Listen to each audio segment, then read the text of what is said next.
আমি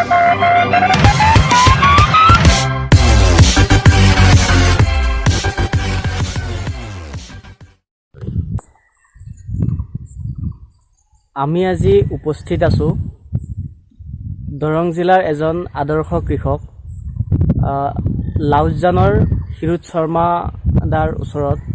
তেখেতে বিভিন্ন ধৰণৰ খেতি বৈজ্ঞানিক পদ্ধতিত খেতি কৰি এক কৃষিৰ ক্ষেত্ৰত এক আদৰ্শ আনিবলৈ সক্ষম হৈছে।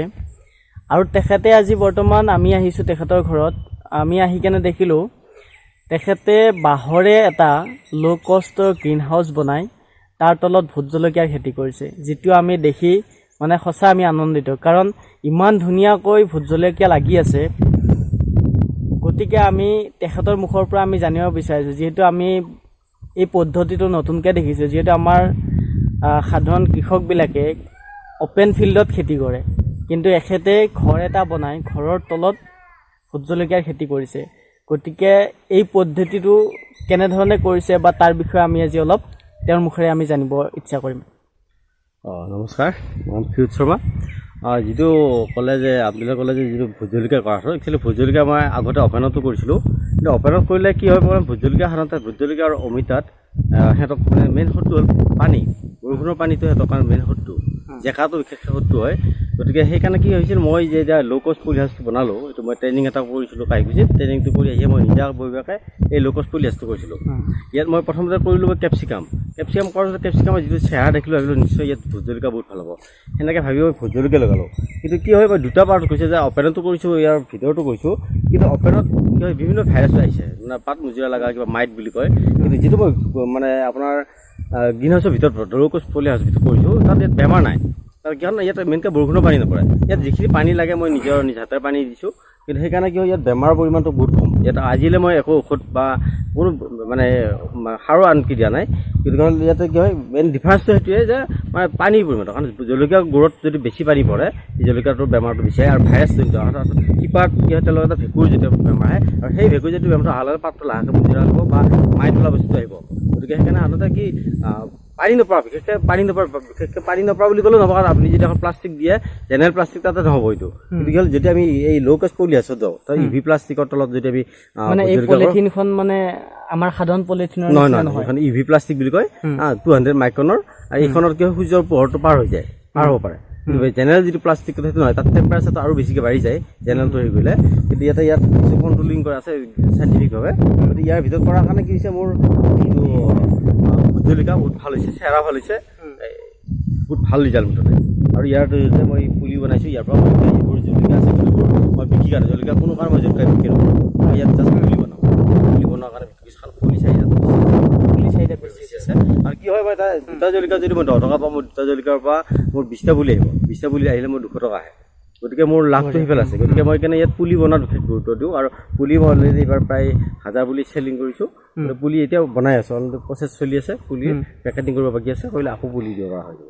যদি আমাৰ কোনো কৃষক বন্ধুৱে যদি ভোট জলকীয়াৰ খেতি কৰিব বিচাৰে, যদি তেওঁলোকৰ পুলিৰ প্ৰয়োজন হয়, তেতিয়াহ'লে তেওঁলোকক আপুনি নিশ্চয় দিব পৰা আছে ব্যৱস্থাত। আৰু যিহেতু মই কণ্টিনিউৱাছ সেইটো কৰি আছোঁ, কাৰণ এটা ছিজন বুলি নহয়, মই কণ্টিনিউৱাছ পুলিটো বনাইছোঁ। মই যিটো মোৰ ল' কষ্ট পুলি আছে, এটা পাৰ্ট মই পুলি বনোৱাৰ কাৰণে ৰাখি দিছোঁ, কাৰণ যিহেতু বৰষুণৰ পানী কৰিব নালাগে, সেইকাৰণে এটা পাৰ্ট মই ইয়াতে কি কৰিছোঁ। লগতে মই যিটো হাইটেক গ্ৰীণ হাউচ বনাইছোঁ, এইটো অলৰেডি ৰিচেণ্টলি কাম হৈছে, তাতো কাম চলি আছে।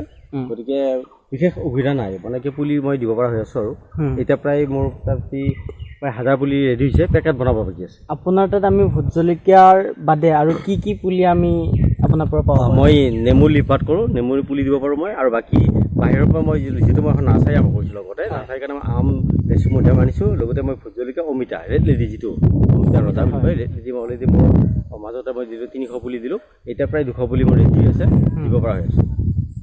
ঠিক আছে, ভাল লাগিলে।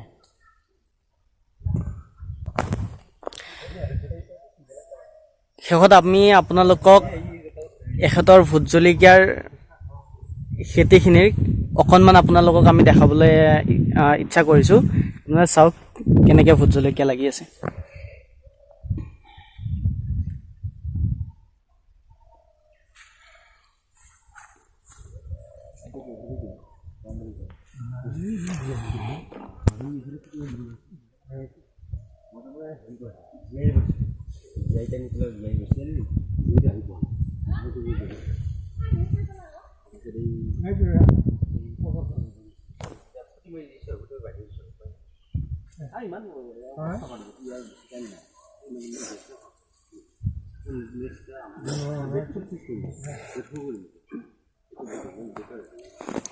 ইয়াৰ লগত আমি আপোনালোকক আৰু এটা কথা জনাওঁ, এখেতে ভোট জলকীয়াৰ বহুতকেইটা জাত কৰি আছে আৰু তাৰে ভিতৰত এইটো হৈছে কফি কালাৰৰ জাত।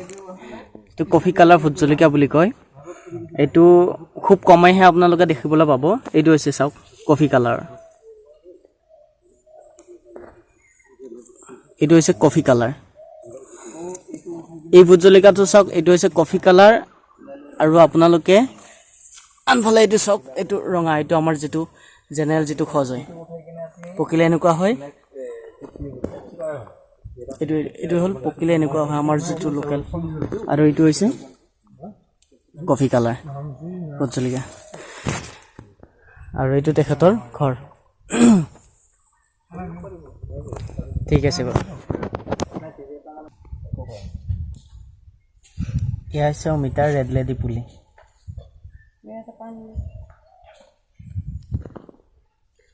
এইটো ভোট জলকীয়াটো এনেকৈ প্ৰথমে পটত দি কেনে তেওঁলোকে পুলিটো গজাই লয়। তাৰপিছত পেকেট আছে নেকি বাৰু ভোট জলকীয়া?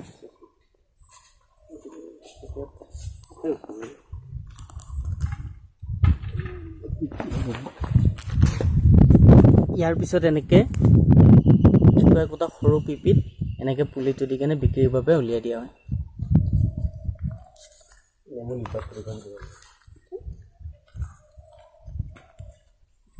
এইটো চাওক ৰেড লেডি, এইটো হৈছে ট্ৰেড।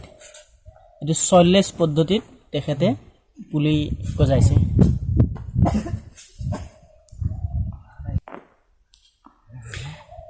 এখেতে নেমু টেঙাৰ পাতৰ পৰা কি ধৰণে পুলি প্ৰস্তুত কৰিছে সেইটো আমি আপোনালোকক দেখাবলৈ বিচাৰিছোঁ। এয়া চাওক, নেমু টেঙাৰ পাতৰ পৰা পুলি। হয়তো আপোনালোকে এইটো নতুনকৈ শুনিবলৈ পাইছে, কিন্তু এওঁ বহু দিনৰ পৰা এই পদ্ধতিৰে, কাৰণ আগতে আমি বা দেখি আহিছোঁ বা শুনি আহিছোঁ যে নেমু টেঙাৰ ডালৰ পৰা পুলি বনায়, কিন্তু এখেতে এইটো নতুন পদ্ধতি অৱলম্বন কৰিছে, যিটোৰে তেখেতে নেমু টেঙাৰ পাতৰ পৰা, প্ৰতিটো পাতৰ পৰা একোটাকৈ পুলি বনাই আহিছে। আৰু ইয়াৰ লাগন ক্ষমতাও যথেষ্ট বেছি ডালতকৈ। এতিয়া তাৰে আমি আপোনালোকক কেইটামান দেখাব বিচাৰিছোঁ। এয়া চাওক, এইটো হৈছে এটা পাতৰ পৰা এইটো পুলি ওলাই আহিছে। এইটো তেখেতে নতুনকৈ দিছে, গতিকে 2-4টা তেনেকৈ ওলাবলৈ আৰম্ভ কৰিছে। তেখেতে এনেকৈ পাতবোৰ দিছে, তাৰ পৰা এনেকৈ পুলি ওলাই আহে।